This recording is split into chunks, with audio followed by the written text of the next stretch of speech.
Hello everyone, welcome to my YouTube channel. मेरा नाम है रंजीत। उम्मीद करता हूँ आप लोग बहुत अच्छे होंगे। आज की ये हॉन्टेड स्टोरी जीपी ब्लॉक हवेली की है, जो कि उत्तर प्रदेश के मेरठ जिले में स्थित है। उस हवेली में एक श्रवण नाम का व्यक्ति चौकीदारी का काम करता था। चौकीदारी करने के दौरान उस हवेली में कुछ सुपर नेचुरल हॉरर एक्सपीरियंस किया। उसके बाद से वो बिल्डिंग पूरी तरह से खंडहर में तब्दील हो गई। तो चलिए जानते हैं जीपी ब्लॉक की पूरी कहानी। आप वीडियो का अंत तक जरूर बने रहिएगा। तो चलिए वीडियो को शुरुआत करते हैं।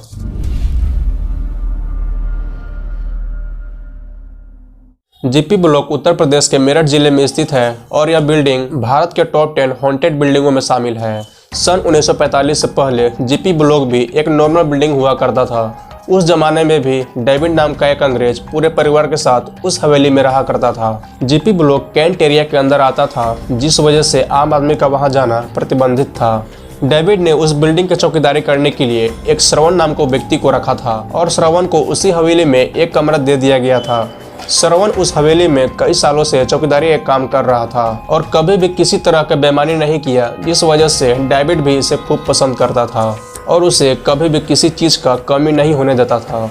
सब कुछ नॉर्मल चल रहा था, लेकिन सन 1945 में 20 अक्टूबर की एक शाम श्रवण को एक शॉकिंग खबर मिलती है कि पास में स्थित चौराहे पर इंस्पेक्टर डिसूजा की मौत एक कार एक्सीडेंट में हो गई है।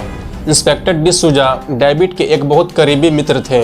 श्रवण जल्दी से डेविड के दफ्तर पहुंचता है और उन्हें सारी बात बता देता है। डेविड तुरंत से एक्सीडेंट स्पॉट पर पहुंचता है और वो अपने करीबी मित्र को डेड देखकर अंदर से टूट जाता है। दिन बीतने के साथ सभी चीजें समान रूप से फिर से चलने लगती है, लेकिन 4-5 दिन गुजरने के बाद रात के करीब 12:30 बजे श्रवण बंगले की चौकीदारी कर ही रहा था, तभी उसके कान में धीमे आवाज में किसी का कुछ बोलने का आवाज सुनाई दिया। वो आवाज थी, मुझे अंडा चाहिए। वो घबरा गया और मुड़ कर देखा पीछे, तो पीछे कोई भी नहीं था। फिर श्रवण को लगता है कि शायद झपकी लग गई होगी और कुछ सपना आया होगा और वो फिर इसे इग्नोर कर देता है। ये सब चीज़ें वो सोच ही रहा था कि दोबारा से उसको आवाज़ सुनाई देती है, जैसे कि मुझे ब्रेड चाहिए।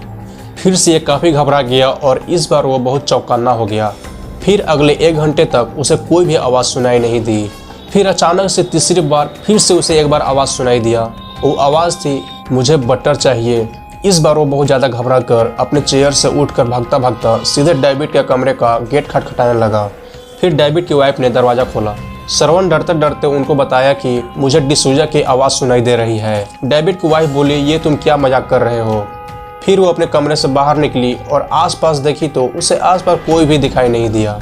फिर उसकी पत्नी अपने कमरे में जाके सो जाती है, लेकिन श्रवण बहुत ज़्यादा डर चुका था और इससे हिम्मत नहीं हो रही थी कि उस चेयर पर जाकर दोबारा से वो बैठ जाए।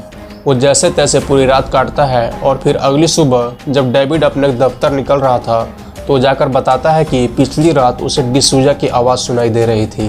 फिर डेविड बोलता है कि श्रवण, तुम्हारा दिमाग तो ठीक है ना, ये तुम्हारा वहम हो सकता है। फिर श्रवण को लगता है कि हाँ, हो सकता है वहम होगा और वो इसे इग्नोर कर देता है। लेकिन आज फिर से रात को 12:30 बजे के आसपास चौकीदारी करने के दौरान उन्हें कुछ आभास हुआ कि कोई तो उनके गेट के बाहर खड़ा है। श्रवण हिम्मत करके गेट के बाहर निकला तो वो पाया कि कोई आदमी उस तरफ फेस करके खड़ा है। श्रवण जैसे तैसे करके हिम्मत करके उस आदमी से पूछा, कौन है वहाँ। फिर जैसे ही वो आदमी मुड़ता है, श्रवण के पसीने छूट जाते हैं।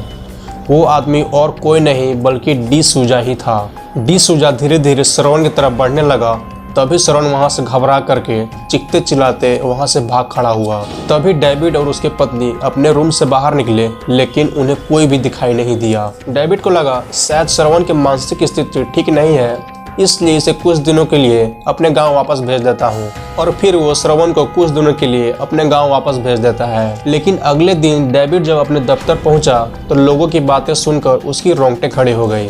लोगों ने उससे बताया कि जीपी ब्लॉक के आसपास रह रहे लोग यह दावा कर रहे हैं कि उन्हें डिसूजा दिखाई दे रहा है। डेविड इस बार अंदर से बहुत ज़्यादा घबरा गया, क्योंकि श्रवण भी उसे यही बात बता रहा था। फिर डेविड ने उन्हें बताया कि वो खुद डिसूजा के अंतिम संस्कार में गया था, फिर वो वापस कैसे आ सकता है। अब लगभग हर एक इंसान जो उस चौराहे से गुजरता वो ये दावा करता है कि उन्हें डिसूजा दिखाई देता है और कई बार उनसे ब्रेड बटर एक जैसी चीज़ मांगता है। लगभग 1.5 से 2 साल बाद पूरे एरिया को हॉन्टेड समझा जाने लगा। लेकिन फिर आ गया भारत का आज़ाद होने का समय। फिर डेविड और उसके पूरे परिवार अपने देश वापस लौट जाते हैं। उसके बाद उस बंगले में श्रवण, उसके पत्नी और सिर्फ बच्चे रहा करते थे। फिर कुछ समय बाद एक और परिवार यहाँ रहने आया। उस परिवार ने भी ये दावा किया कि इस बिल्डिंग में कुछ तो गड़बड़ है और वे लोग वहाँ से भाग जाते हैं। घर छोड़ने के दौरान वो सिर्फ इतना ही बोलते रहे कि इस बंगले के अंदर एक लाल साड़ी वाली औरत और एक अंग्रेज व्यक्ति दिखाई देता है, इसलिए हम तो यहाँ से जा रहे हैं, हो सके तो तुम भी यहाँ से निकल लो। इसके बाद से श्रवण और उसके परिवार भी उस बंगले को खाली कर देते हैं और पूरे शहर में यह खबर फैल चुकी थी। इंस्पेक्टर डिसूजा की आत्मा आज भी उस बिल्डिंग में दिखाई देती है, जिसके बाद से लोगों ने उस बिल्डिंग के आसपास भी जाना बंद कर दिया, क्योंकि जो कोई भी उस बिल्डिंग के आसपास भी जाता निश्चित रूप से उसे किसी न किसी तरह का आवाज़ सुनाई देता था। बिल्डिंग के अंदर से कई बार चीखने चिल्लाने की आवाज़ सुनाई देती थी। वो बिल्डिंग कई सालों से खंडर हो चुका था, फिर ये सब आवाज़ें कहाँ से सुनाई दे रही थी और ये सब चीज़ें इंस्पेक्टर डिसूजा की मौत के बाद ही क्यों हो रहा था, इसका जवाब किसी के पास नहीं था।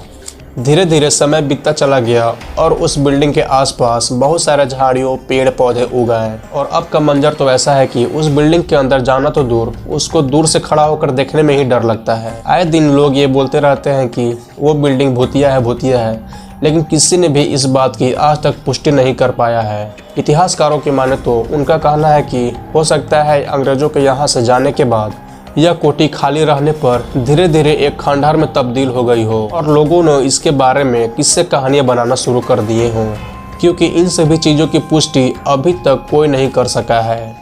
भारत के बड़े मीडिया चैनलों ने जीपी ब्लॉक की कहानी को अपने गूगल साइट्स पर अपलोड किया हुआ है और इन सभी कहानियों में कितनी सच्चाई है कोई नहीं जानता।